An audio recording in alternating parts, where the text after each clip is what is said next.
Senhoras e senhores, boa noite. Iniciamos neste momento a aula magna do segundo semestre de 2019 da Faculdade FIPECAF, dando boas-vindas aos nossos professores, alunos dos cursos de graduação, bacharelado e tecnólogos, MBAs, pós-graduação e mestrado profissional aqui presentes, e aos alunos dos cursos à distância da Faculdade FIPECAF que participam via web. Saudamos a todos os membros do Conselho Curador e do Conselho Fiscal da FIPECAF, os coordenadores de cursos e professores da faculdade e os professores e alunos da FEA-USP. Saudamos também todos os demais participantes aqui presentes e os que nos acompanham via web. E gostaríamos também de agradecer a presença de Marlon Fernandes, controller da Nubank.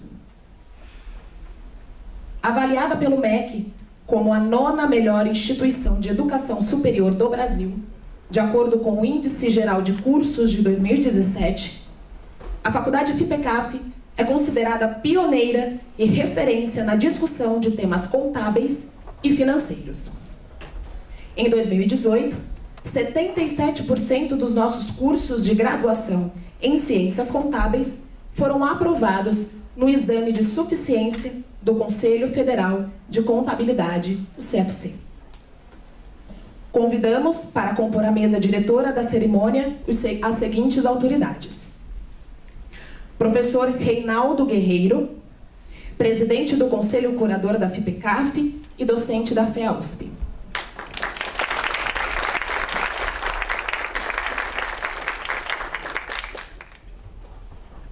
Professor Márcio Luiz Borinelli, diretor administrativo financeiro da FIPECAF e docente FEA-USP, que representa também o professor Wellington Rocha, diretor-presidente da FIPECAF e docente da FEA-USP.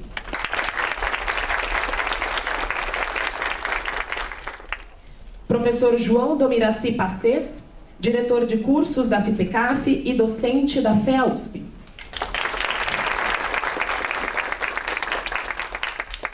Professora Luciana Campos Machado, superintendente educacional da Faculdade FIPECAF.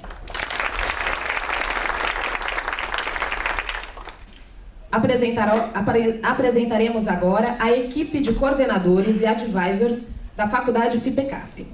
Os nomes e as fotos aparecerão no telão e, ao final, pedimos a todos os coordenadores e advisors que fiquem de pé para uma salva de palmas, ok? Professor Manuel Farias, coordenador do curso de graduação em Ciências Contábeis, modalidade EAD. Professor Jonathan Hoff, coordenador dos cursos de graduação em Ciências Contábeis, Administração e Gestão Financeira, modalidades presencial e à distância. Advisor de todos os cursos de graduação na modalidade presencial, professor João Domiraci Passês. Advisor de todos os cursos de graduação na modalidade EAD, professor Edgar Cornacchione. Curso de mestrado profissional em Controladoria e Finanças, professor Pascoal Tadeu Russo. Cursos de MBAs e pós-graduação, professora Marina Cunha, coordenadora dos cursos pós-graduação em Contabilidade, Controladoria e Finanças, o CEFIN. MBA em Controller, MBA em Executivo em Finanças e Negócios e os respectivos advisors dos cursos. Professor Alexandre Assaf Neto, pós-graduação em Contabilidade, Controladoria e Finanças. Professora Luciane Reginato Cornacchione, MBA em Controller. Professor Lucas Aires Barreira de Campos Barros, MBA em Executivo em Finanças e Negócios. Professor Fábio Pereira da Silva, coordenador do MBA em Gestão Tributária. O advisor do curso, professor Carlos Alberto Pereira. Professor Alexandre Evaristo Pinto, coordenador do MBA e FRS Presencial. O advisor do curso, professor Naor Plácido Lisboa. Professora Carolina Moreira Otsuro, coordenadora dos cursos EAD, MBA e FRS, MBA em Contabilidade e Finanças. O advisor de todos os cursos de MBA na modalidade, professor Edgar Cornacchione. Professor Estevão Alexandre, coordenador dos cursos Pós-graduação em Seguros e Previdência, Pós-graduação em Governança, Risco e Compliance, Pós-graduação em Gestão de Custos e Negócios, Pós-graduação em Mercado Financeiro e de Capitais, em parceria com a B3 Educação. E os respectivos advisors dos cursos são professora Fabiana Lopes da Silva, pós-graduação em Seguros e Previdência, professor Guilherme Braunbeck, pós-graduação em Governança, Risco e Compliance, professor Márcio Luiz Borinelli, pós-graduação em Gestão de Custos e Negócios, professor Bruno Meirelles Salotti, pós-graduação em Mercado Financeiro e de Capitais, professor Geraldo Barbieri, coordenador dos cursos de MBA em Contabilidade Banco do Brasil, Distrito Federal, MBA em Controles Internos pelo Banco Bradesco, pós-graduação em Contabilidade, Controladoria e Finanças, o CEFIN do Banco Itaú. Professor Valdir Domeneghetti, coordenador do curso de MBA em Controles Internos do Banco Bradesco. Professor Sérgio Rochel, coordenador dos programas de educação executiva na modalidade presencial e dos programas de educação corporativa. Professora Carolina Moreira Utsuro, coordenadora dos programas de educação executiva na modalidade EAD. E neste momento, pedimos a todos os coordenadores e advisors que fiquem de pé para uma salva de palmas.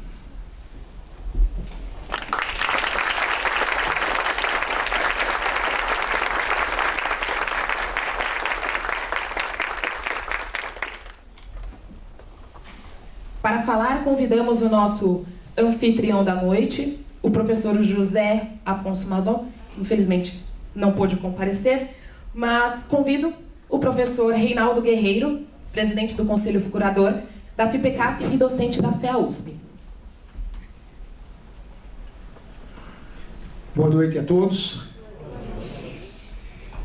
Bem, em nome do Conselho Curador, da Fundação, eu gostaria de dar as boas-vindas a todos os ingressantes dos diversos cursos da Fundação, da FIPECAF, e muito obrigado a todos pela presença. Gostaria de saudar também e agradecer os advisors, coordenadores, os professores, funcionários e a diretoria aqui da Fundação, representada pelos nossos colegas, o Márcio e o João Domiraci. Gostaria de estender meu agradecimento ao Diego, ex-aluno nosso e um profissional de grande sucesso no mercado. Considero, que a FIPECAF tem dois principais stakeholders e que são os verdadeiros motivos da existência da Fundação. O primeiro é o Departamento de Contabilidade e Atuária da FEA-USP, e esse é o motivo pelo qual estamos aqui. Nós somos umbilicalmente ligados ao Departamento de Contabilidade e Atuária da FEA. A FIPECAF, no seu estatuto, nos seus documentos, ela declara que ela só existe para apoiar o Departamento de Contabilidade e Atuária da FEA-USP. Se eventualmente essa razão desaparecer por algum motivo, a FIPECAF não tem motivo para continuar existindo. Ela existe para apoiar o nosso Departamento de Contabilidade e Atuária. Isso de um lado. De outro lado, o segundo stakeholder igualmente importante são vocês, todos vocês, nossos alunos, os quais nos dedicamos para transferir nosso conhecimento, nossa experiência. Então, nesse sentido, eu desejo a todos vocês muito sucesso e que todas as expectativas sobre o curso escolhido sejam efetivamente atendidas. Esse é o nosso desejo. E tenho certeza que nós, da Fundação, principalmente as pessoas que estão mais no operacional, a diretoria da Fundação, estará envidando todos os esforços para que o melhor aconteça, para que tudo saia bem. E se algo não sair bem, por favor, nos diga, reclame. Temos que fazer tudo com excelência, com a melhor qualidade possível. Então, falando pouquinhas palavras, só dando as boas-vindas para vocês, e o desejo sucesso no curso, né? Que ele seja útil de fato para vocês e que ele esteja linkado a tudo aquilo que vocês vão fazer na vida profissional, e desejamos que vocês tenham o maior sucesso na empreitada que vocês vão seguir. Então, obrigado a todos e passo a palavra para o Márcio.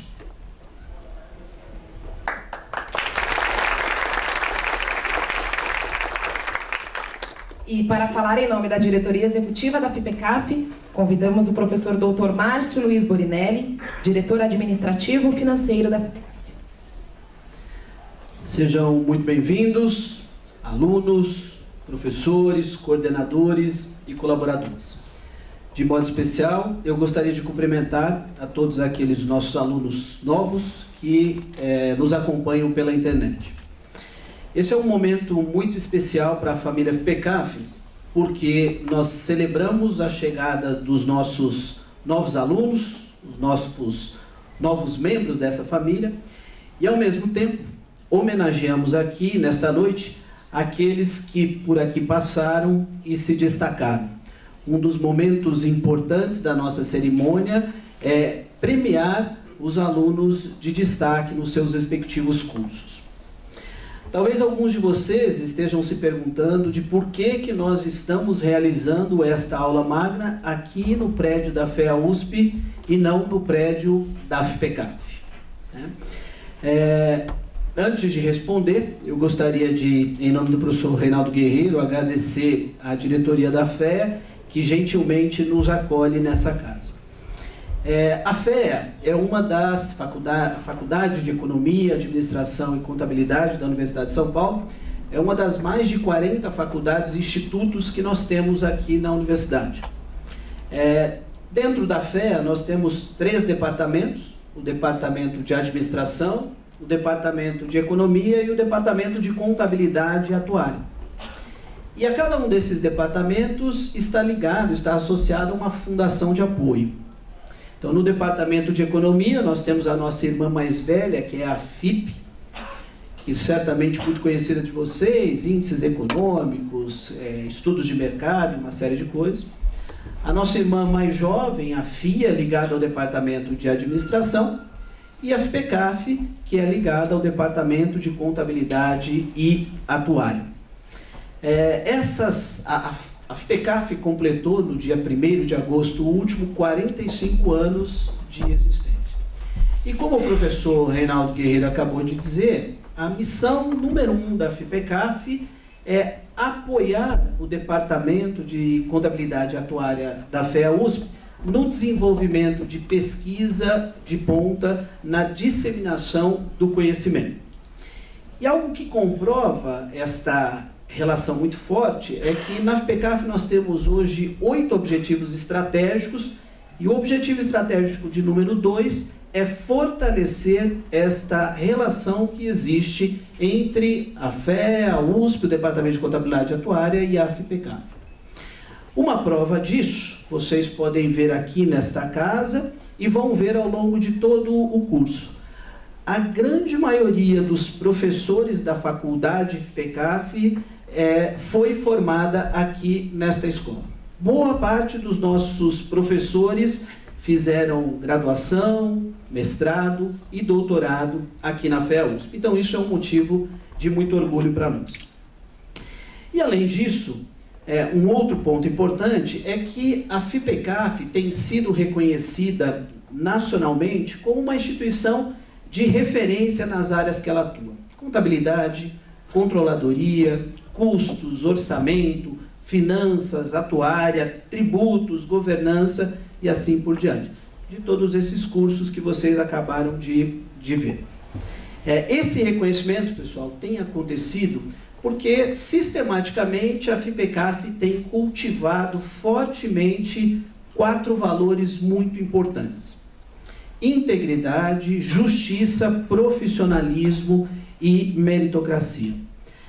Ao longo da sua estada conosco, nós esperamos que vocês percebam esses valores a cada coisa que vocês fizerem, a cada aula, a cada comunicado, a cada sistema que acessarem, vocês vão perceber isso. a gente tem trabalhado fortemente para corrigir uma série de defeitos e coisas que não estão ainda do nosso agrado. Mas certamente esses valores vocês vão perceber o tempo todo.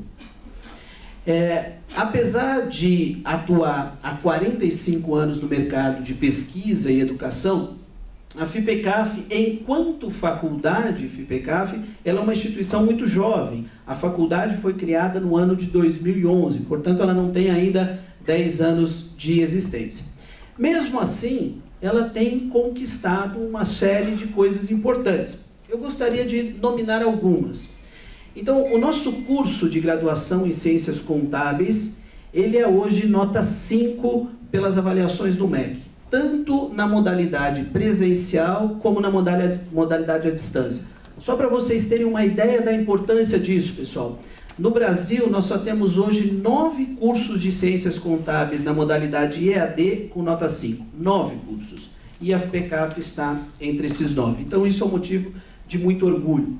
A Pamela disse há pouco, sistematicamente, desde que nós formamos a nossa primeira turma de graduados em Ciências Contábeis, esses nossos alunos vêm fazendo o exame de suficiência do Conselho Federal de Contabilidade. Pasmem, a média de aprovação nacional desse exame não passa de 30% a 40%, a média nacional. Os alunos da FIPECAF estão aprovados todos os semestres em torno de 70%, 80% até 90% de aprovação. Então isso mostra que a gente está numa outra ponta da curva e isso muito nos orgulha. Os últimos dados divulgados semana passada, extraídos do Censo de Educação Superior, mostram que desde 2013, né, Luciana? Desde 2013, as escolas de negócios do Brasil, Mackenzie, FECAP, PUC, INSPER e uma série de outras, escolas que são parceiras nossas, que atuam no mesmo mercado, todas elas têm participado de uma curva descendente no número de alunos, no número de matrículas. E esses números mostram que a FIPECAF tem uma curva ascendente. Por exemplo, em 2016, há 3 anos atrás, nós tínhamos 1.250 alunos. Hoje, nós temos matriculados mais de 2.500 alunos. Então, isso é mais um indicador que mostra o valor que a faculdade FIPECAF tem no mercado. O ano passado, por exemplo, nós criamos os nossos primeiros polos de ensino à distância. Certamente alguns alunos dos nossos polos estão acompanhando essa nossa cerimônia hoje. Então nós temos polo em Brasília, Rio de Janeiro, Ribeirão Preto, Belo Horizonte e Espírito Santo do Pinhal. E estamos trabalhando forte na abertura de novos polos. Estas conquistas, pessoal, atestam o quanto estamos trabalhando para oferecer a vocês, à nossa comunidade, aquilo que tem de melhor em ensino e pesquisa na nossa área. Por fim, eu gostaria de agradecer muito ao Diego Barreto, que gentilmente aceitou o nosso convite para proferir essa aula magna, que diríamos é um dos momentos mais importantes do nosso calendário acadêmico.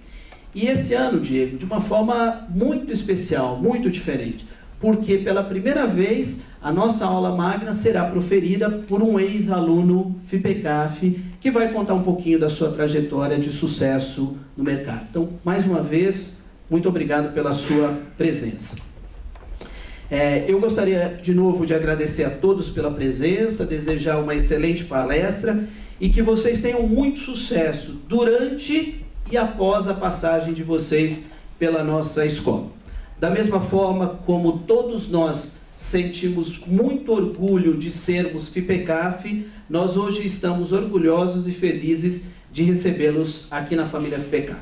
Sejam bem-vindos e um excelente semestre, um excelente curso a todos. Obrigado. Bom, neste momento, convidamos os membros da mesa para ocuparem seus lugares na primeira fila e pedimos ao professor João Domiraci Passés que permaneça na mesa para receber o nosso palestrante.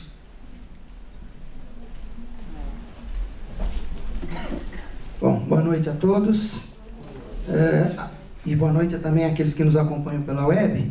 Essa aula magna, como disse o professor Márcio, ela tem uma representatividade muito grande no contexto do curso. É o momento inicial, é aquele marco inicial.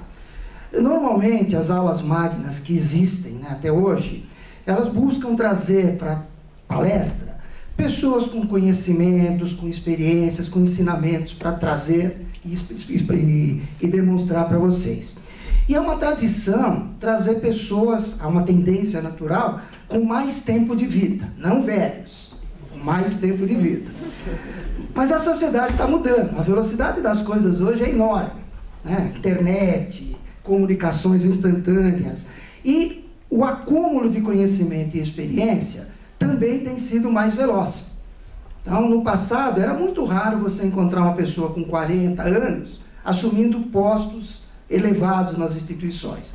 E hoje, a gente vê profissionais bem mais jovens, com novas ideias, com conhecimentos acumulados e com postos de grande valor dentro da empresa.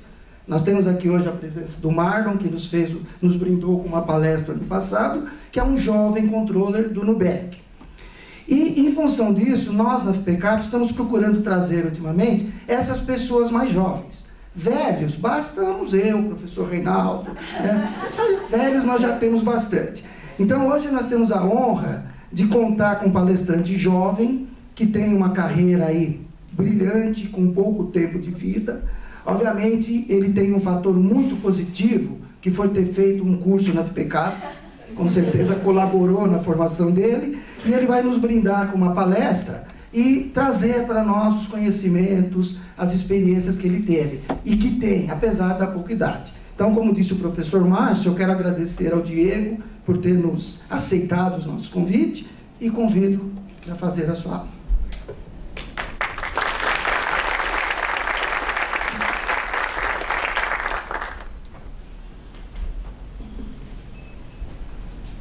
Eu vou me permitir ficar em pé.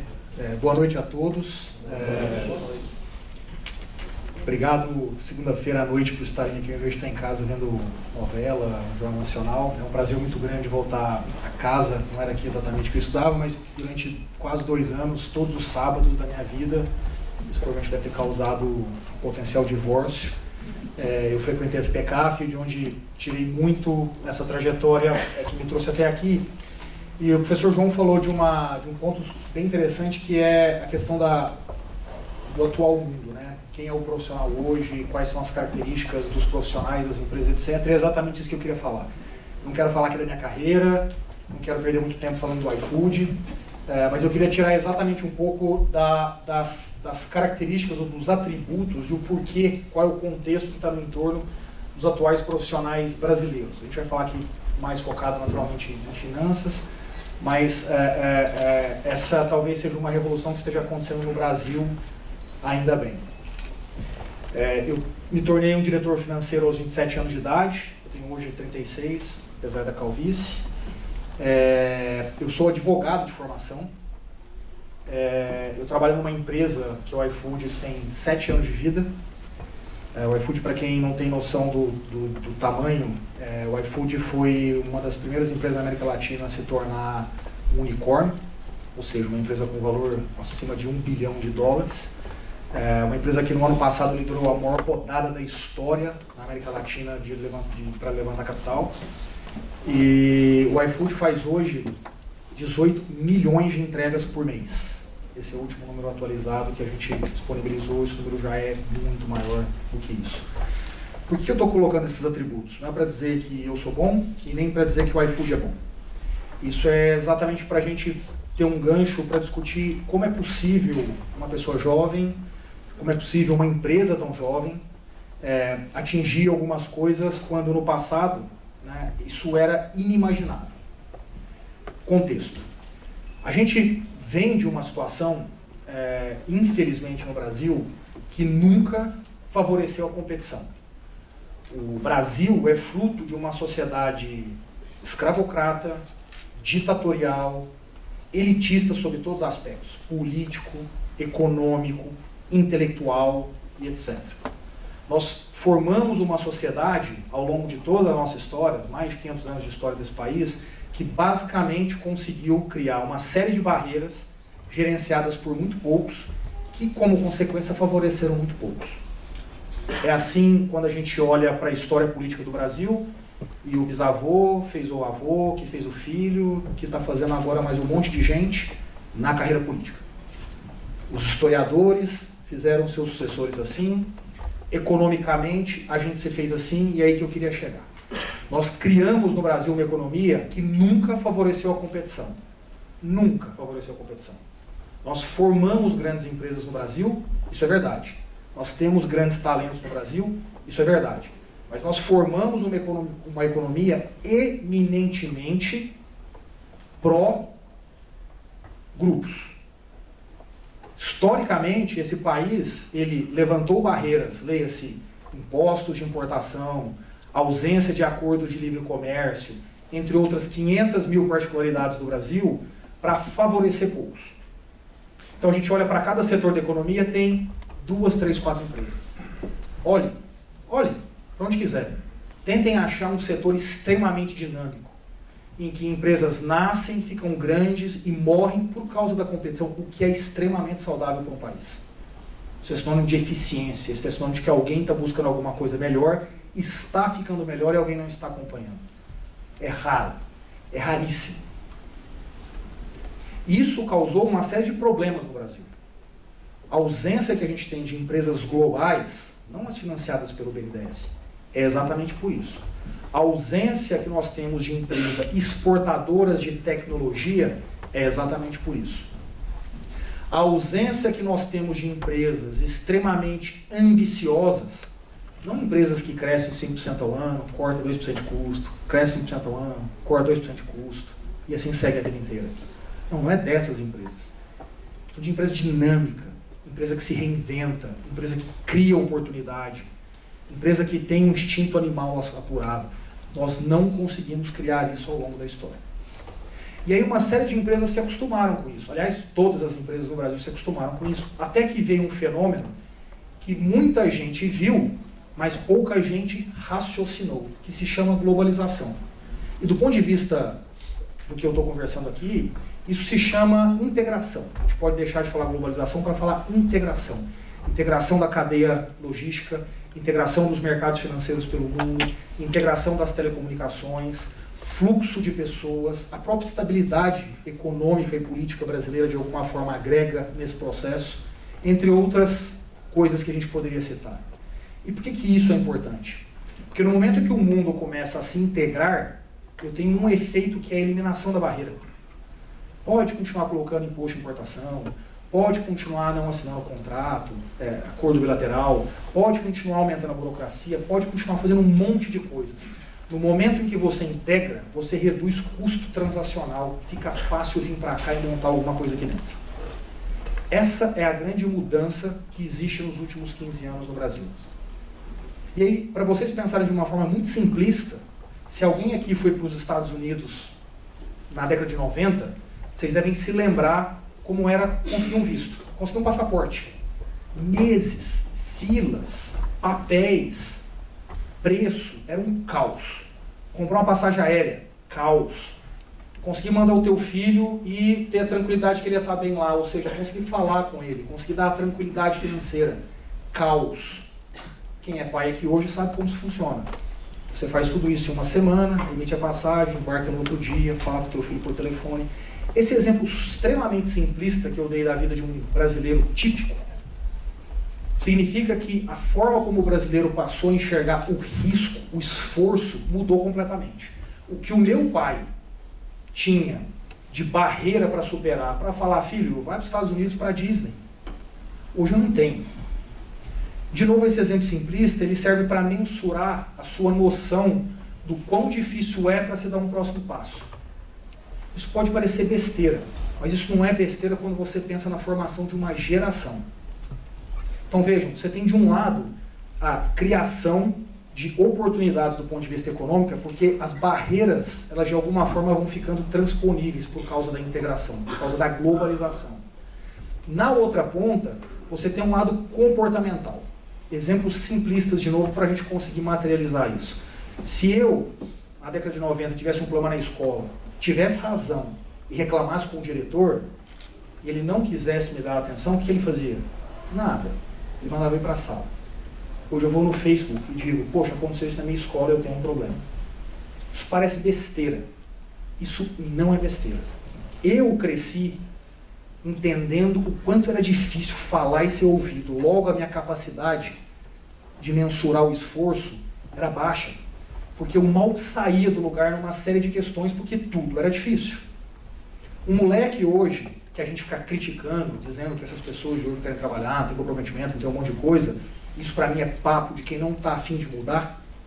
Esse moleque não tem essa noção. Porque quando ele vai para a rede social, ele aprende que basta ele falar algo que tem um pouco de conteúdo, que tem um pouco de lógica, ele vai ser ouvido e logo ele pode fazer com que alguém seja pressionado para tomar a atitude correta. Esse moleque tem uma outra noção de execução, de esforço. É completamente diferente. Quando eu tinha que ir para a Disney lá em 1994, e era um esforço tremendo, eu falava, puta, eu não sei se eu quero ir de novo. Hoje uma pessoa faz esse movimento de um país para o outro, assim. No passado, estudar fora, talvez fosse mais difícil você conseguir organizar a papelada, se comunicar com uma instituição estrangeira, do que efetivamente prestar uma prova. Hoje não tem isso. Basta sentar a bunda na cadeira, prestar, passar, não tem mais nenhuma dificuldade para ir. Vejam que a forma como a economia e a forma como as pessoas se organizam nos últimos 15 anos comparado com a história do Brasil é completamente diferente. Isso significa a revolução que a gente está vivendo agora. No momento em que você não tem mais barreira e o fluxo de conhecimento, o fluxo de capital humano, ele passa a ir e vir de uma forma muito fácil, muito simples, tudo fica mais fácil. Bom, vamos traduzir isso então em eventos. Durante décadas, as empresas de adquirência, Cielo, Rede, nadaram em berço esplêndido no Brasil. Típica empresa brasileira, e vejam, não estou criticando as empresas, apesar de sim também estarem diretamente, mas esse não é meu foco aqui. Mas essas empresas nadaram em berço esplêndido como 99% das empresas brasileiras. 2, 3, 4 empresas, o mercado todo para ela, empresa de ativo fixo, precisa de muito dinheiro, só tem muito dinheiro quem vem de família rica, que são poucos, ou quem o Estado dá o recurso, tem meia dúzia também que o Estado escolhe para poder ter acesso, margens altas, fluxo de caixa lindo, tudo acontece. Competição, mercado extremamente regulado para que ninguém consiga entrar, e aí o mundo começa a mudar. Anos atrás alguém vem e fala, ué, não precisa ter oligopólio nesse negocinho aqui. E aí como é que pode a Stone, a PagSeguro, entre outras que a gente poderia dizer, de um dia para o outro aparecer e arrebentar com essas duas empresas? E perdoem-me se alguém trabalha lá, a palavra é essa. E quem diz isso não sou eu. Basta vocês pegarem o market share dessas empresas nos últimos 3 anos e ver que ele cai todos os meses praticamente durante 3 anos seguidos. Mas o que explica? E como é que eles lutam contra? Não, baixa preço, vamos sufocar quem é novo entrante. Mudou o mundo. E aí os bancos começam a olhar para o lado e falar, poxa, quem são essas fintechs aí? Está aqui o Nubank representado. Quem são essas fintechs que não precisa de agência física em todas as cidades brasileiras, um monte de papel para ser assinado, que não precisa de gerente, que não precisa de não sei o que, private, personalité, barará, e Van Gogh e tudo mais. E esse cara consegue sair do zero para alguma coisa, só com um app. Como é que pode um negócio desse?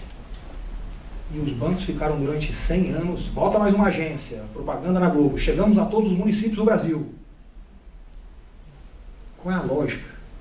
E aí aparece o Banco Inter, do nada. Vale alguns bi, carteira crescendo, cliente crescendo, rentabilidade crescendo. E aí lançam o Banco C6. E aí? E aí a gente vai para o varejo. Supermercado, estoque, capital de giro, e um monte de coisa. E aí aparece um cara chamado Mercado Livre, ali da Argentina, que fala, eu vendo todas essas coisas aí, sem ter estoque. Mais ainda, então te presta um serviço aí para fazer logística, para fazer distribuição, para fazer o pagamento. E aí esse cara de um dia para o outro já vale mais, já é muito mais bem percebido que a grande maioria das empresas do setor do varejo. Vejam que eu estou falando de Brasil, hein? Não estou falando de Vale do Silício. Estou falando de China. Está vindo uma revolução. O Brasil da velha economia, baseado em ativo fixo pesado, você precisa de muito capital para entrar, só entra quem é poderoso, só entra quem conhece, quem tem acesso a capital. Acabou. É uma questão de tempo. E aí isso explica o porquê que uma pessoa aos 27 anos chega, o porquê que uma empresa de 7 anos chega, o porquê que um banco novo, recém-fundado, tem pouco mais de 5 anos, chega. O mundo mudou. E com ele mudou o profissional. E o profissional de hoje não é mais baseado no profissional de 20 anos atrás, em que o RH das empresas chegava e falava: eu só quero profissionais das 3 melhores faculdades do Brasil. Estava comprando diploma. É claro que por trás disso tem pessoas inteligentes, capazes, que estudaram, que entraram e etc. Só que 20 anos depois desse meu exemplo, o conhecimento hoje é fungível. Está aí FPCAF com EAD. Se tem alguém assistindo em Manaus, nunca teria acesso aos professores que tem na FPCAF, ao conteúdo da FPCAF. E 20 anos depois do meu exemplo, está lá o cara em Manaus, tendo acesso a que existe de melhor no Brasil numa série de tópicos de finanças. Não é mais estar na melhor universidade. O conhecimento é disponível hoje. Pô, mas então o que faz a diferença? Comportamento, mindset, a forma de encarar as coisas.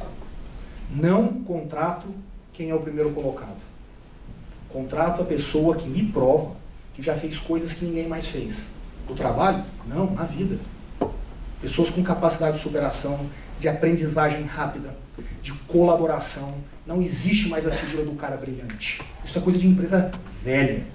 Que o dono sabe tudo, porque ele está há 30 anos e não sei o que conta. Não, ouça o que eu estou falando, eu sei tudo. Acabou, cara. Isso não faz mais parte, o mundo é complexo demais para isso. O mundo de 20 anos atrás era um mundo sem volatilidade entre países, entre modelos de negócio. O mundo de 20 anos atrás era um mundo extremamente homogêneo. Quem está no mercado aqui há além de 10 anos, tenta me dizer se eu estou errado. 90% das situações que vocês encontraram em empresas, os gestores de alto escalão eram homem, branco, heterossexual, casado, nascido na região sul-sudeste. Esse é o Brasil de 20 anos atrás. É um Brasil que cada vez menos existe. Acabou essa mamata. Acabou, cara. A mulher tá aí para provar. Não tá igual. Vai demorar tempo. Mas acabou essa mamata do país machista, que a gente falava as coisas e a gente achava que todo mundo ia seguir pro resto da vida. Eu nasci para ter sucesso. Sou branco, sou casado, sou heterossexual, sou nascido na região sul-sudeste, fui educado no exterior, falo mais de uma língua fluentemente. Eu nasci para ter sucesso. Sabe qual é a chance de eu não ter sucesso no Brasil? Zero. Porque este é um país elitista. Este é um país que mata a oportunidade das pessoas. Só que está mudando. Acabou. Porque eu sou esse branco, casado, que não suporto mais isso. Eu não suporto mais uma pessoa que olha para outra e fala: olha, esse gay aí, só porque o cara, sei lá, não é corajoso. E aí ele rotula alguém, um grupo, uma tribo do homossexual, como se aquilo fosse um adjetivo negativo. Se você faz isso ainda, cara, você está fora dessa economia nova. Esquece. Te aconselho a começar a se preocupar com isso. Se você ainda acha que a mulher não é tão importante quanto o homem, que a mulher não é tão inteligente, que ela não sei o quê, cara, você está fora. Na minha equipe você não vai trabalhar. Você não vai trabalhar na equipe de muita gente que está criando essa nova economia.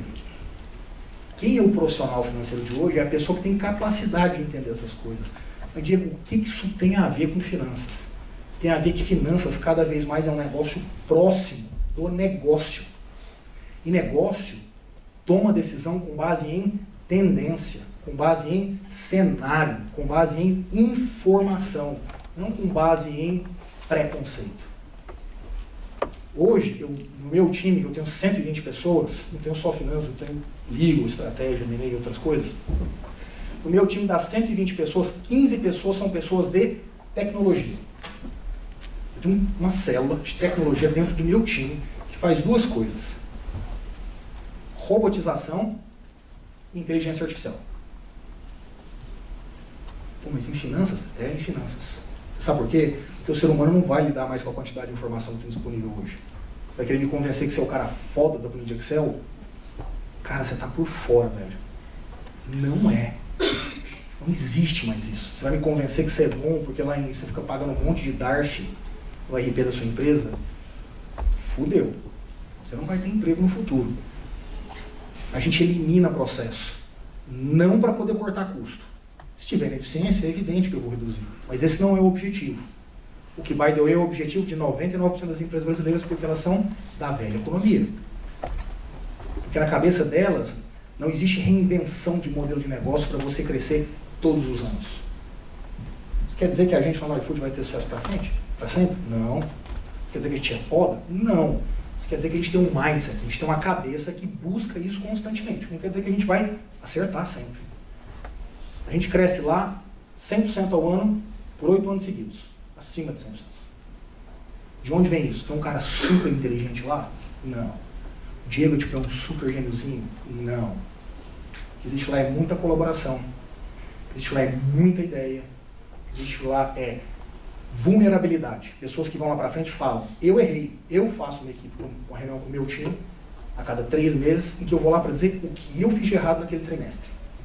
No momento em que eu mostro que eu sou tão humano quanto eles, eles veem que o fato de eu errar é super natural, afinal, eu sou o CFO da empresa, puta título, serve pra nada, exceto para deixar as pessoas com medo.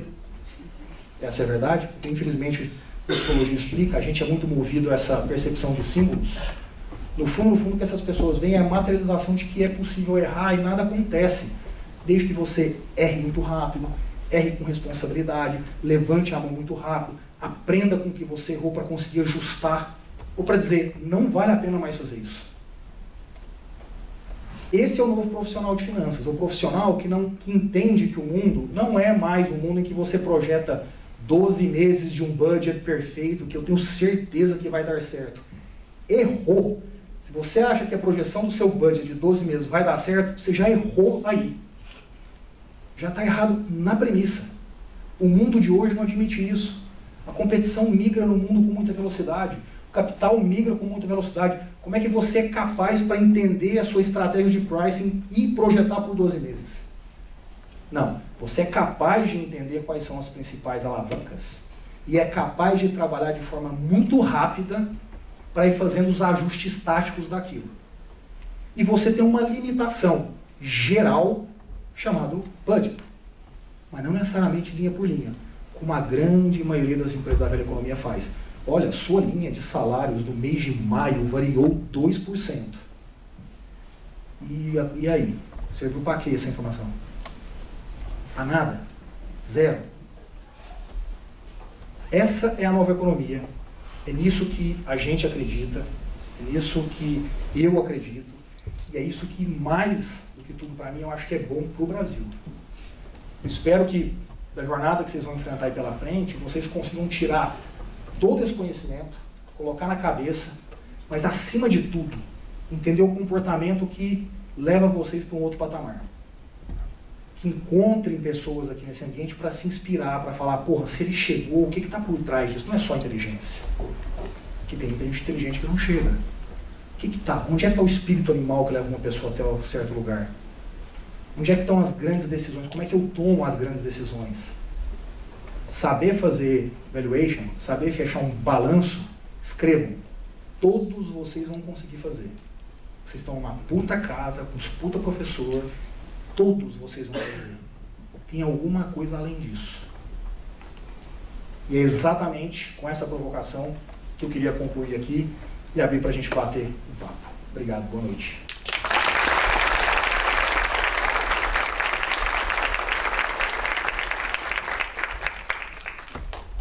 Perguntas?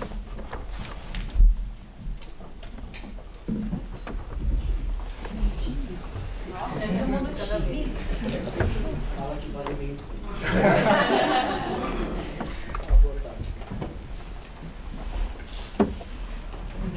Não, pessoal?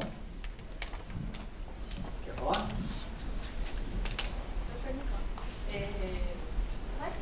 Fala no microfone, tá gravado.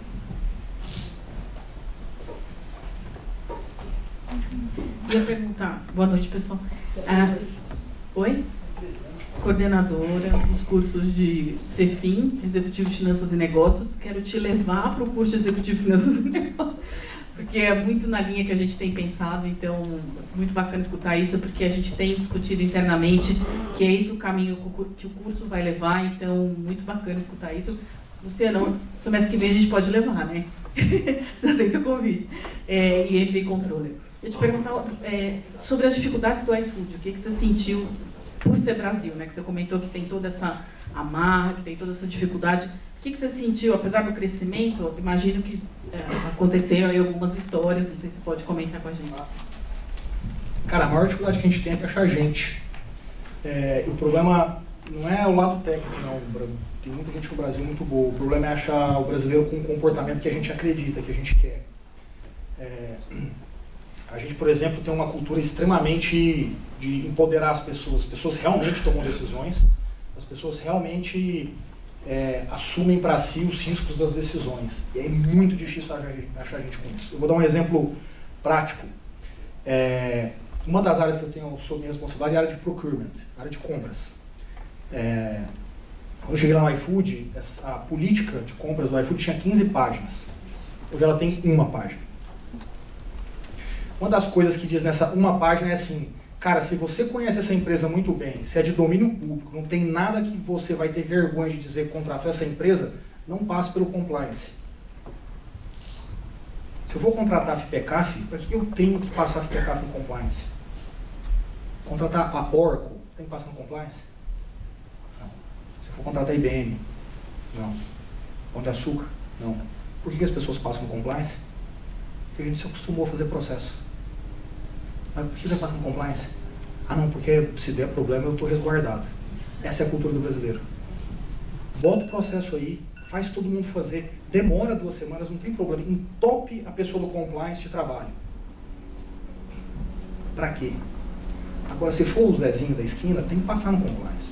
Se for uma empresa que a gente sabe que tem algum problema, tem que passar no compliance. Eu espero o seu consenso. Política de reembolso. Política de viagem. Viagem de business ou de econômica? Não sei, você me diz. Quando você vai para Miami de férias, na física, você vai de business ou econômica? Econômica. Econômica pela empresa. O que uma política tem que dizer como você se comporta? Eu estou com um problema nas costas. Vai de business. Tem que dar explicação? Não.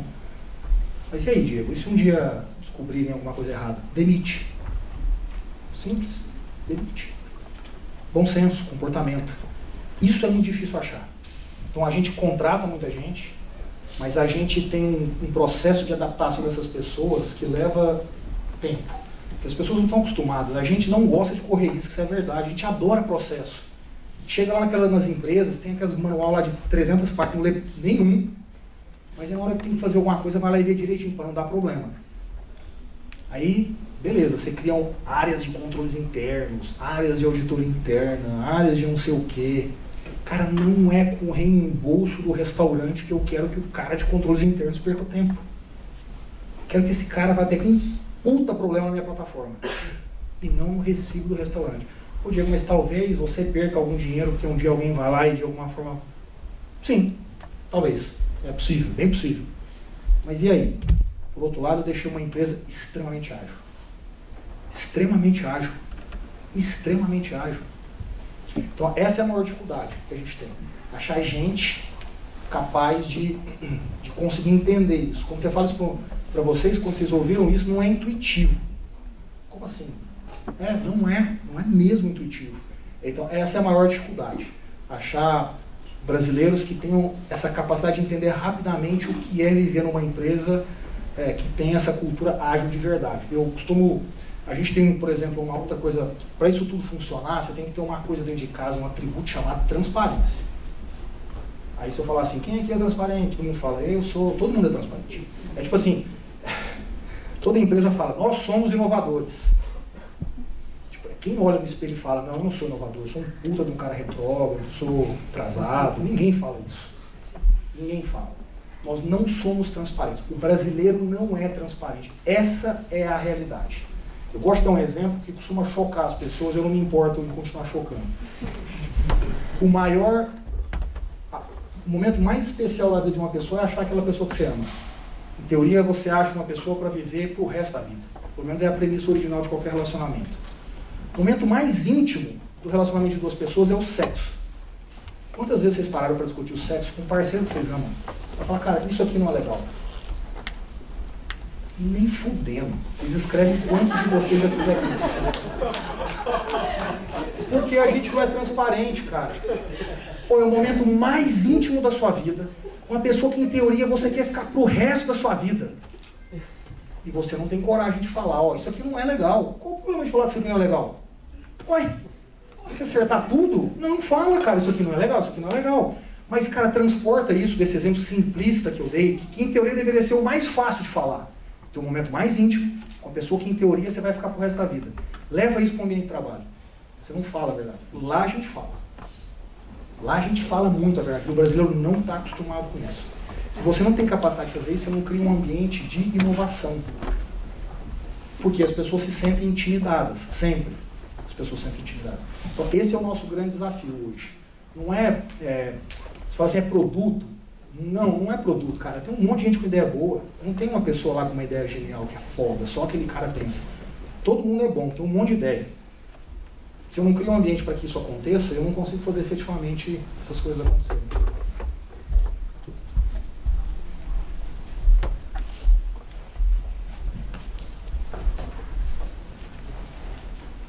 Oi, Diego. Meu nome é Marta, eu sou professora da FPCAF. Muito obrigada aí pela sua palestra. Dentro dessa linha que você está falando, e aí agora pensando como professora, porque tenho essa dificuldade muito grande de contratar pessoas com esse perfil. A gente sabe que esse perfil, na verdade, carrega a cultura brasileira. Mas, independente da cultura, como que a área educacional pode ajudar? Como que a FPCAF pode ajudar nesse desenvolvimento desse perfil que você está comentando? Cara, eu adoraria ter essa resposta. Eu estava falando ali fora com alguns dos seus colegas que a gente estava conversando. Eu dei aula no Brasil há muito tempo. Eu acho que o problema da educação brasileira é que o Brasil está falido nesse sentido. Quantos de vocês aqui não trabalham e o gestor libera de cara fechada? Quantos aqui trabalham e a empresa não se interessou em entender o que vocês estão fazendo e pagando com o propósito de vocês? Quantos de vocês aqui não trabalham e ficaram 2 horas no trânsito, chegaram atrasados, cansados, vai terminar a aula à noite, para quem estuda à noite, vai chegar em casa meia-noite, 1h todos os dias. Então, assim, o Brasil, infelizmente, oferece um ambiente extremamente danoso para a educação. É uma pena, é uma pena. Acho que a grande contribuição que a universidade brasileira dá, e é um fato, é o lado técnico. É inegável que a gente tem aqui um corpo docente no Brasil assim, de primeiríssima qualidade. Né? É inegável. Eu fiz meu mestrado fora e eu reconheço assim, a qualidade do corpo docente brasileiro. Qual a diferença? Lá você vai fazer um MBA, como eu fui fazer, é integral, cara. Um ano inteiro. Ou 2 foram nos Estados Unidos, eu fiz na Europa. Um ano inteiro. Tem conversa. Todo dia. Das 8 da manhã às 8 da noite. Todo dia. No Brasil você não consegue fazer isso. Só que a empresa brasileira te manda para lá como eu fui, patrocinado, R$500 mil custa o curso, mas aqui no Brasil não fazem isso. Aqui no Brasil te olha com cara feia porque você está saindo às 6 horas da tarde. Está errado. Então acho que esse acho que é isso que a gente que falta no Brasil. E aí eu acho que uma vertente que vocês têm entrado bastante, o mercado como um todo, que é o de EAD, talvez seja a grande saída. Que é conseguir ainda levar o lado técnico para dentro da empresa, sem ter que contar com a flexibilidade que no Brasil não se dá. Ou seja, você tem um acesso lá de fato ao conhecimento, independente de horário, independente de trânsito, você consegue trazer isso para dentro. Do lado comportamental, acho que eu não vejo nenhuma universidade brasileira pronta para isso ainda. Eu fui dar uma palestra, eu estava lá na GV, recentemente, não é uma crítica à GV, tá? Até porque quem estava discutindo não tem nada a ver com a GV foi só a casa que nos convidou. E, cara, as pessoas falam como se vivesse na Idade da Pedra. Assim, o mundo acontecendo e a gente discutindo coisas de 20 anos atrás. Alguns professores até, de novo, lá nessa minha casa lá, reconheceram isso. Falaram, porra, eu sou obrigado a fazer uma publicação no jornal XYZ, Journal of Finance, que ninguém lê. Que bosta, cara. Então, olha o que a gente está fazendo. Eu estou obrigando um professor a publicar um negócio que ele mesmo reconhece que não lê. Mas isso é no mundo inteiro. Então, mas sabe o que acontece? A diferença é que lá fora as empresas são muito próximas das universidades, extremamente próximas. Então, muita coisa que você produz, bom, a minha experiência pelo menos foi muito grande nisso. Na Europa também, eu estou na Europa. Então, você tem as pessoas lá dentro. Então, o acesso à informação que o professor lá tem para chegar a determinadas conclusões, fazer determinados trabalhos, me parece, e aí eu não sou um especialista, muito mais rico do ponto de vista prático que no Brasil. Quem é a empresa brasileira que recebe e-mail de universidade falando, cara, me dá a tua base de dados para fazer tal análise, e a empresa responde? Nenhuma. Eu trabalhei em 5 empresas, tipo, bizarramente grandes. Nunca vi uma parceria decente com uma universidade. Dizendo, cara, vem aqui, tá aqui a base, estuda, ó, tem aqui a confidencialidade, você não vai poder usar a minha informação, mas você pode usar como... Não tem. Então, acho que essa distância é uma pena ainda. E aí, de novo, eu volto para o EAD. Acho que o EAD é uma forma hoje de suprir ainda, em especial porque quem aposta muito no lado comportamental não necessariamente traz aquele aluno que teve a melhor educação técnica. Então, a gente precisa tirar esse delta, que é muito mais fácil tirar esse do que tirar o do comportamento. Então, onde eu acho que as universidades podem ajudar muito nesse sentido. Diego, eu me chamo Atacílio e eu sou aluno do mestrado aqui da FIPECAF. E eu acredito que eu sou uma pessoa talvez um pouco privilegiada. Eu tenho 38 anos e hoje eu moro em Palmas, no Paraná. Eu era de São José dos Campos e fazia o mestrado em São Paulo e hoje eu continuo fazendo mestrado porque na minha entrevista foi feita uma pergunta, o que eu faria interromper o meu mestrado? Eu falei, nada. Então, a empresa que eu trabalho hoje, eu sou Head Accounting, a empresa fatura 1 bilhão por ano e graças ao mestrado eu cheguei até ali. Essa ponte de sucesso, com 38 anos, eu nunca tinha imaginado, mas eu sempre tinha plantado isso.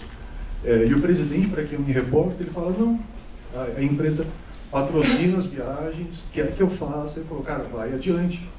Então, e o presidente tem 55 anos. Na sua opinião, isso está mudando? E você vê isso com bons olhos daqui adiante? Cara, isso está mudando. Eu acho que assim, olha o lado do comportamento que eu te falei. Quantas pessoas poderiam fazer o mestrado? Várias. Mas quantas num país em que você vem carregado com um DNA de desemprego, de risco, você não consegue pagar, você vai pra rua, aluguel que atrasa, tem coragem de falar para o portal de emprego, puta cara, se for para parar o mestrado eu não vou. Esse é o lado do comportamento, é exatamente isso. Então assim, eu prefiro não ir para o emprego para continuar fazendo isso que eu entendo que é importante. E aí você fez a avaliação e entendia que era importante. É esse lado do comportamento. Acho que ainda quantitativamente é pequeno, mas é crescente. Pessoal, deem uma olhada no que está acontecendo com as novas empresas que estão surgindo no Brasil. A gente não tinha discussão disso, historicamente não existia essa discussão. Quem eram as grandes empresas do Brasil, do ponto de vista temporal? Aquelas que levavam 2 décadas para fazer acontecer. Hoje, essas empresas que eu citei, eu posso citar mais várias. 99 Táxi, aconteceu recentemente.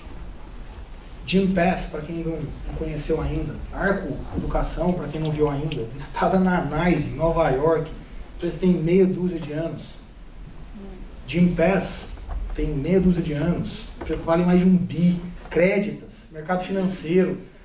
Os bancos com uns marmanjinhos lá, os moleques puta novo, fazendo coisas que os bancos tinham tudo para fazer. A Créditas foi desenvolver tecnologia para ir direto nos cartórios, na justiça, para conseguir entender o que acontece com um ativo que está sendo dado em garantia. E os bancos ficaram deitados em berço esplêndido, cara. 1 século, dizendo, traz aí os papéis. Ah, não deu para trazer? Não libera o crédito. O problema é seu. A visão nunca foi uma visão de consumidor, era uma visão de quem é dono do monopólio. Então isso está mudando. Algumas pessoas de forma consciente, talvez o CEO da sua empresa, alguns a forceps, estão aprendendo isso. De novo, sem tom de crítica, pega o Banco Nexus do Bradesco, com todo respeito ao Bradesco, puta instituição, se alguém já foi lá, montar o banco digital, você chega lá no Nexus, é dentro da cidade de Deus em Osasco. Cara, premissa de cultura, você cria negócio novo, com base diferente, um ambiente separado para desenvolver sua própria cultura.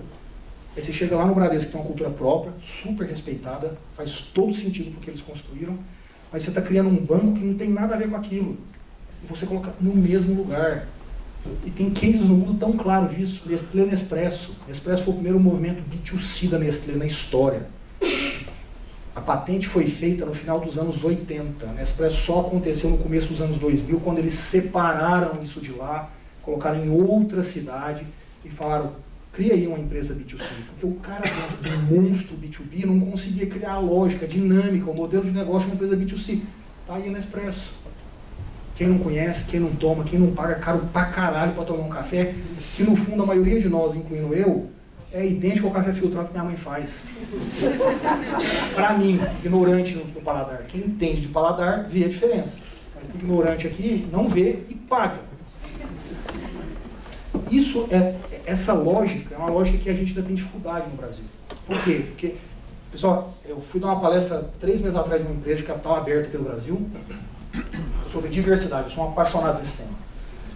E aí eu cheguei lá e aí eu perguntei assim, quantas pessoas tem no board da empresa? 7.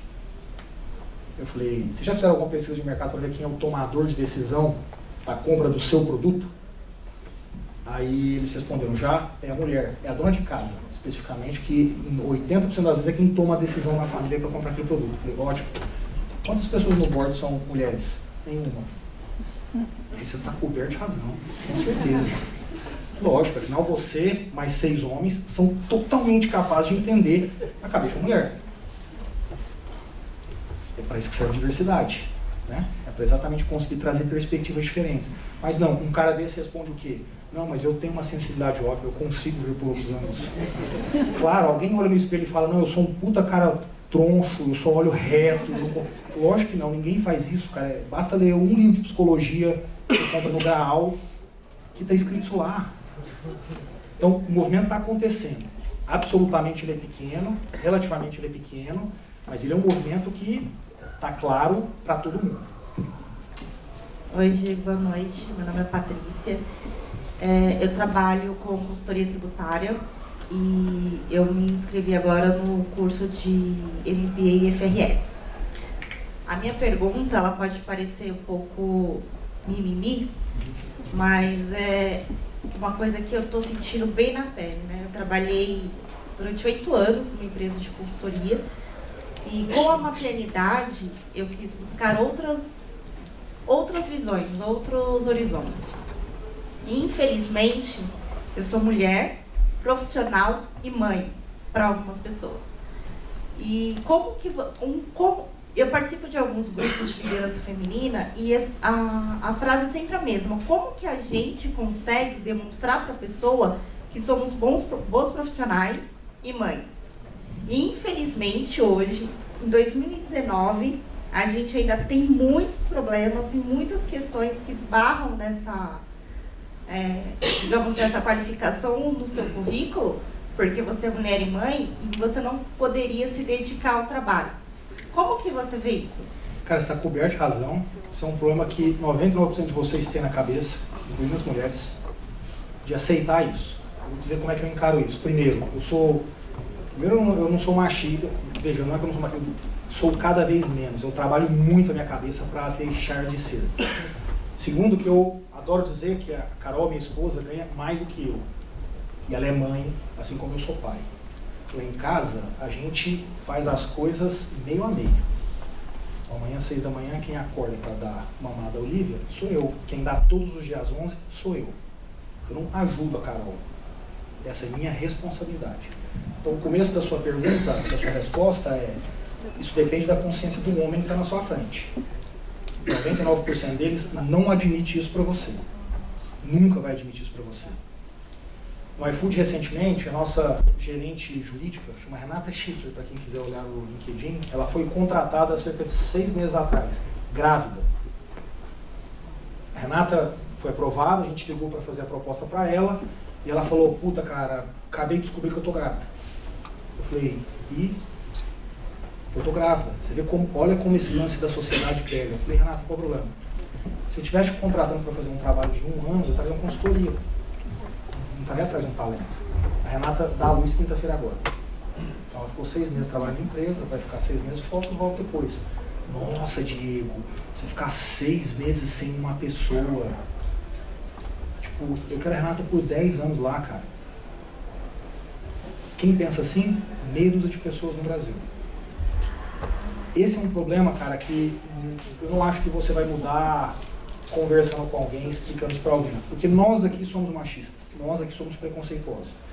Meu pai tem uma empresa de transportes no interior de Minas Gerais. Caminhão grande, caneleiro, 20 toneladas. E aí, recentemente, tomando café da manhã com ele lá em Uberaba, ele falou assim, pô, filho, tô com muito problema de mão de obra, não tô achando motorista e tal. Pô, você acredita que eu acabei recebendo currículo de mulher? Meu pai é um cara super à frente, super antenado com essas discussões modernas, então parta desse pressuposto para entender esse diálogo. E ele disse assim, pô, como é que eu contrato uma mulher? Eu falei, pai, qual o problema? Ele falou, pô, meu negócio é um puta negócio de risco. Né? O caminhão vai lá para Goiás, carrega, volta para Porto Santos. Então veja que na origem, o pensamento dele é um pensamento extremamente genuíno, olhando uma questão de risco, né, que uma mulher poderia sofrer num ambiente desse. E aí eu falei para ele assim, cara, você já pensou que quando você faz isso, você tira dela a chance de dizer o que ela quer para ela? Eu falei, puta, é verdade. Então você vê como o negócio é... Aí ele falou assim, pô, mas como é que eu faço com o lado físico da coisa? Porque cada pneu daquele, eu não consigo trocar, tô sendo bem sincero. Um homem, massa muscular masculina, e não consigo, aquela porra é pesada pra caralho. Ele falou, como é que eu faço com isso? Eu falei, sabe o que você faz, pai? Você faz uma prova para trocar pneu. Você vai receber 10 currículos de homem, 9 vão trocar. Você vai receber 10 currículos de mulher, 2 vão trocar. Nesse cenário, você passou a ter 11 pessoas para a sua posição, e não 9. É muito melhor. Ele, puta, é verdade. Então você vê como a gente, por mais que não tenha um mal inerente, explícito, a gente tem um pensamento ainda extremamente machista. Então, como mudar? Eu não acho que você vai mudar de hoje para amanhã. Acho que você tem que fazer a escolha certa. Achar pessoas corretas para você trabalhar com, ambientes corretos para você trabalhar com. Ainda assim, vai ter machismo. Eu sou um puto defensor e eu tenho certeza que eu tenho vários vieses, às vezes, machistas. Ainda assim, eu costumo dizer algumas coisas para meus amigos, cara, eles ficam horrorizados. Né? Eu tenho um filho de 6 anos e uma baixinha de 10 meses. Eu falo assim, cara, você está preparado para o seu filho ser viado? Pô, que absurdo. Cara, você tem 2 opções. Você pode viver achando que é um absurdo, e se isso acontecer, você vai romper a relação com uma pessoa que você ama, teu filho. Ou você pode falar, por que não? E é por que não mesmo. Qual o problema de ter uma opção sexual diferente do tradicional? Nenhuma. Aí ele fala, e a tua filha? Eu falei, a minha filha eu quero que ela saia com todo mundo que ela quiser. Qual o problema? O meu filho pode ser o fodão, a minha filha tem que ser a Virgem Santa. Mas, cara, assim, parece besteira isso que eu estou falando, mas volta pro lance do comportamento que a gente estava falando. Se você não tem essa cabeça de entender isso, pensa numa pessoa de marketing, pessoa que faz o desenho para chegar no cliente final. O cara com a cabeça, sem essas coisas todas que eu falei, que alguns de vocês estão falando, cara, que absurdo que esse cara está falando, esse cara não trabalha no marketing de uma empresa. Sabe por quê? Porque ele não vai acertar nada. Porque hoje o consumidor não é tão homogêneo como era 10 anos atrás. Quantos de vocês aqui não tem homens, mulheres que chegaram, que têm poder de consumo? Há 20 anos atrás isso não existia. Amigos homossexuais, há 20 anos atrás isso não existia. Um amigo ou outro estrangeiro, há 20 anos atrás não existia estrangeiro praticamente trabalhando conosco. Vai no iFood lá hoje, você encontra um monte. Então, não acho que você vai conseguir convencer. Mas eu acho que a voz tem que continuar sempre nativa, porque toda vez que uma voz sobe, ao longo do tempo isso vai ajudando na produção. Mas eu acho que a grande semente que você vai conseguir deixar, infelizmente, é para tua filha e para teu filho.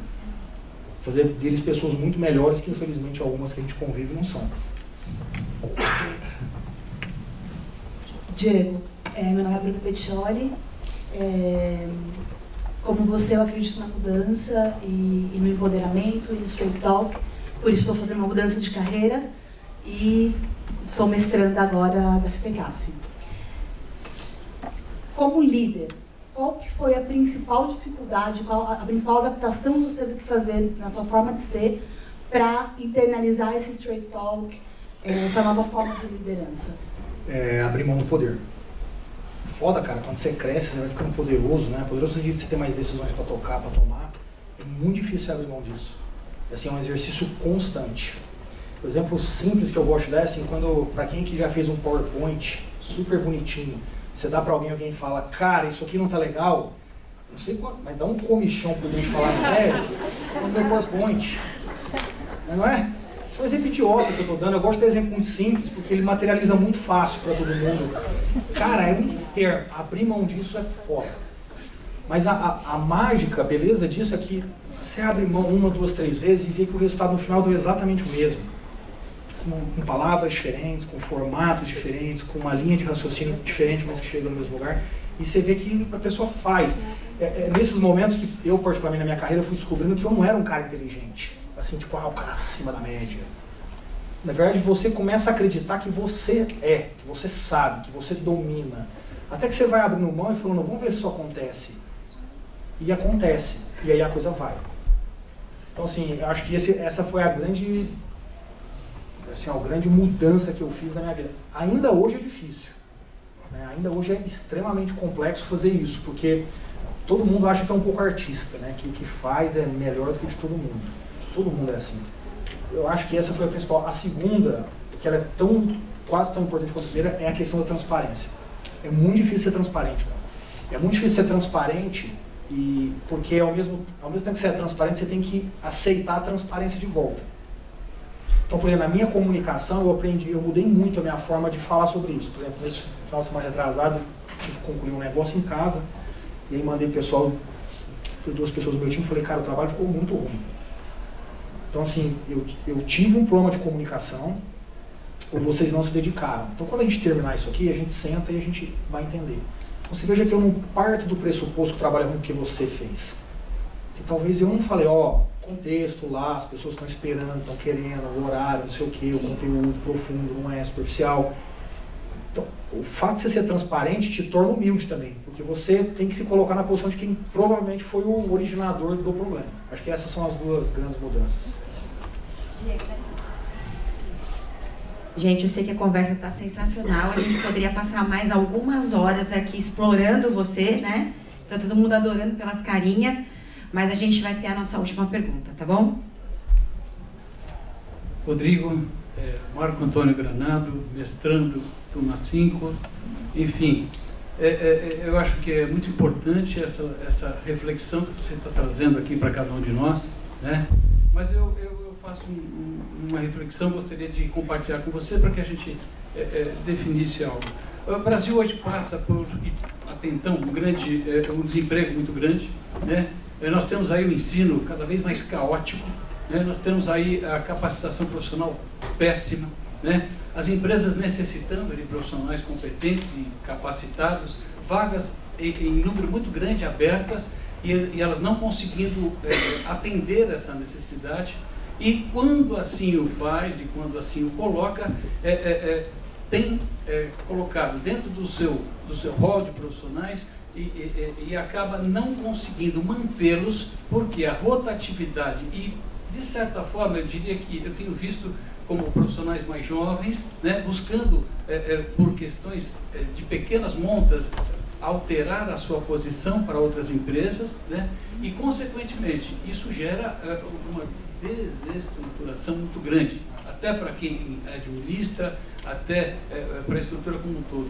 Ou seja, você está colocando aí que o mundo mudou, você coloca dessa maneira, eu acho interessante, é saudável, mas, enfim, isso é perceptível, isso você conversa com empresários, com estruturas, com conselhos, isso é uma coisa que está latente.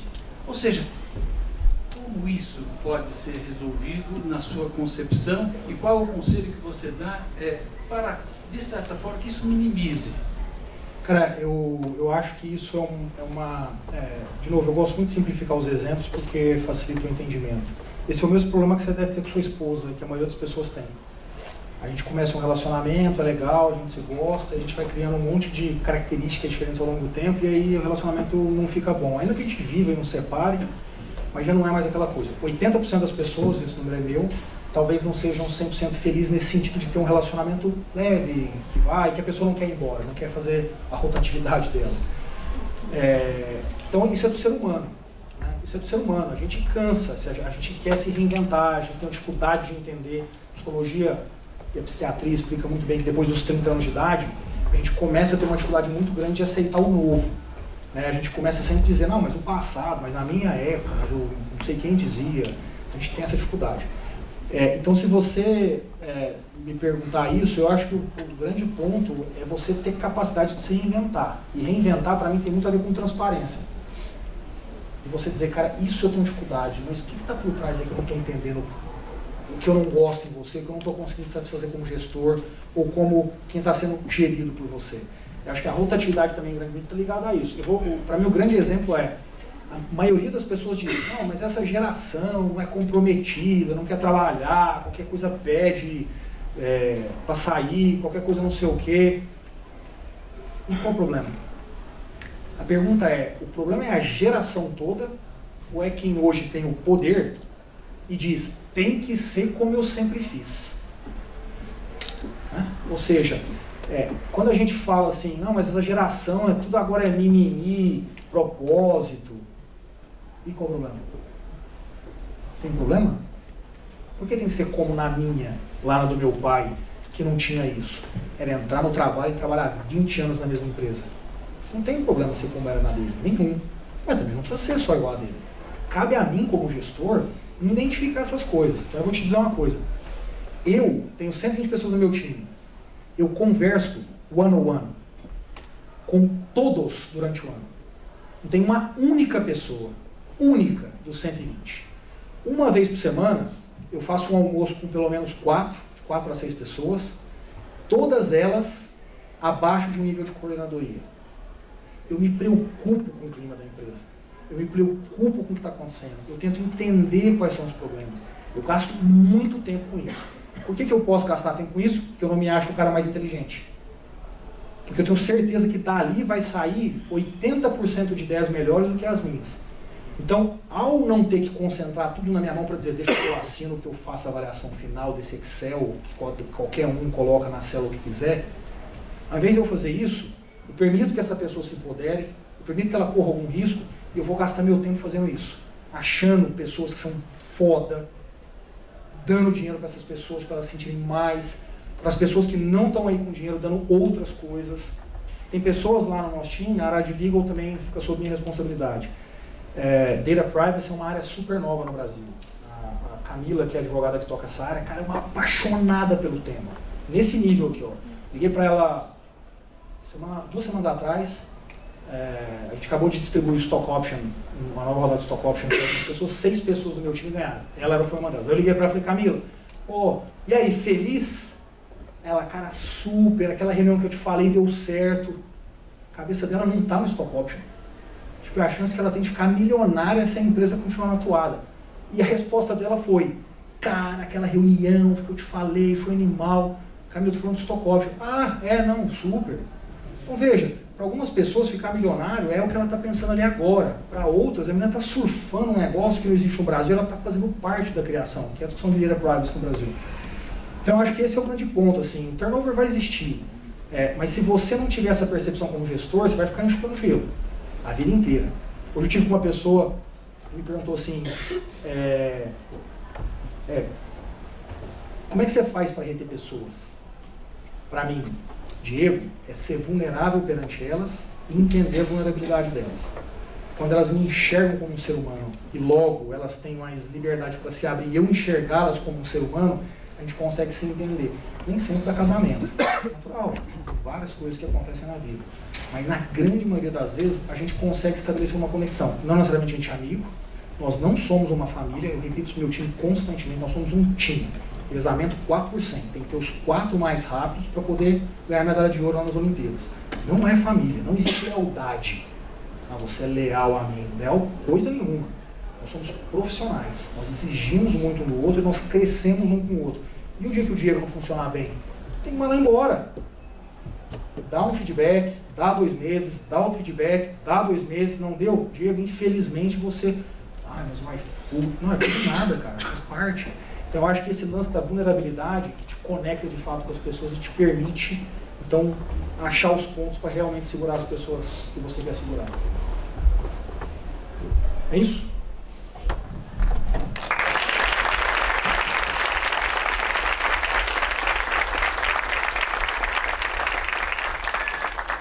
Diego, obrigada pela apresentação. E convido agora o professor João para entregar uma lembrança ao nosso convidado.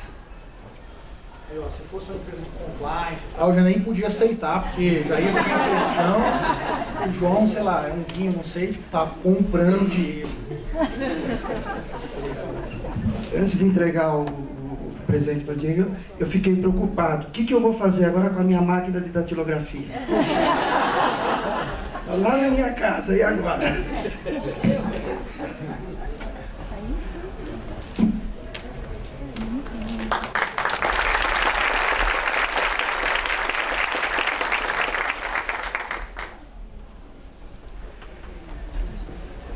Solicito agora a permanência do professor João aqui conosco para iniciarmos o prêmio de excelência acadêmica FIPECAF.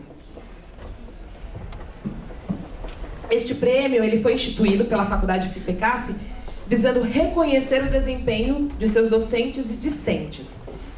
Então, inicialmente, a premiação dos alunos dos diversos cursos que se destacaram no segundo semestre de 2018 e a entrega dos prêmios será feita pelo professor João. Vamos lá. Do curso de graduação em Ciências Contábeis, Felipe Sambati Crema.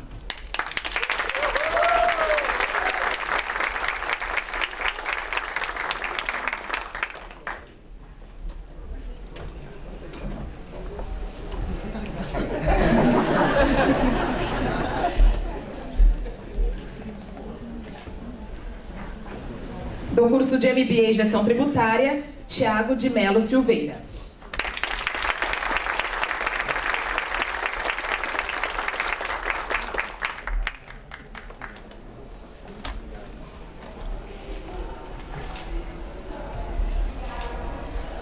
Do curso de pós-graduação em Contabilidade, Controladoria e Finanças, Alexandre Rodolfo Rosim.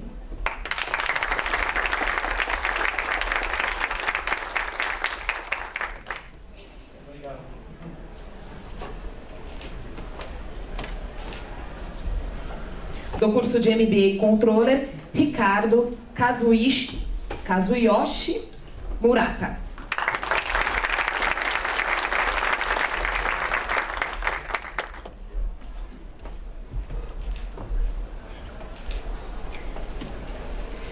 Do curso de MBA e FRS, Mariana Moreira Arrozio.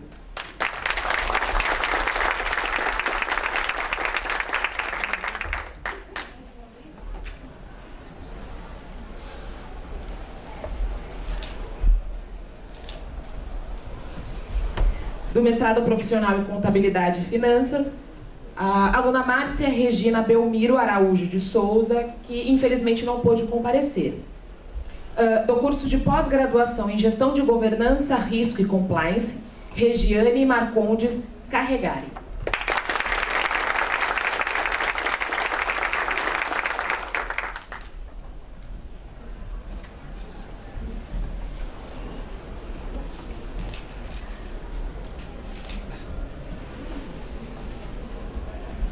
Do curso de pós-graduação em Gestão de Seguros e Previdência, Yara Rafaele Lira Calil.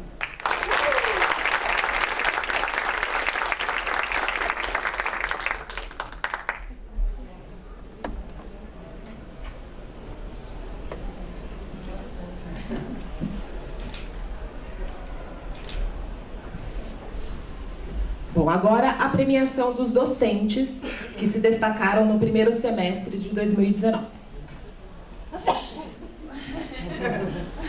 Ah, não, desculpe. Não, já está liberado. Agora é a professora Luciana.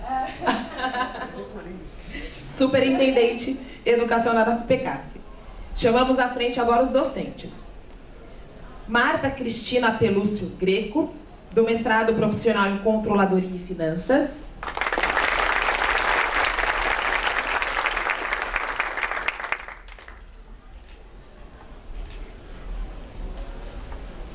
Professor Azer Gonçalves Júnior, do MBA em Controller, mas infelizmente não pôde comparecer. Tatiana Midori Mijayama, do curso de MBA em Controles Internos do Banco Bradesco, infelizmente também não pôde comparecer.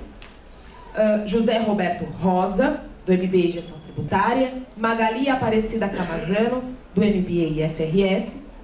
E agora sim, professor George André Wilrich Salles, do curso de pós-graduação em Contabilidade, Controladoria e Finanças.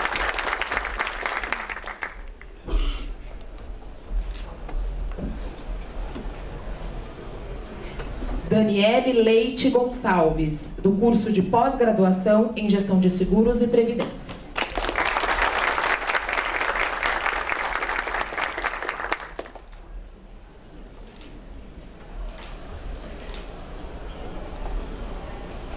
Daniele Leite Gonçalves,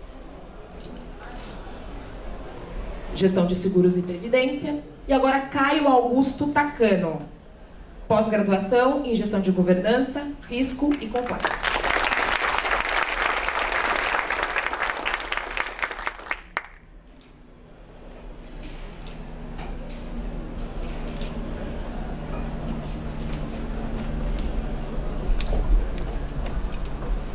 Parabenizamos a todos os alunos e docentes premiados pelo excelente desempenho.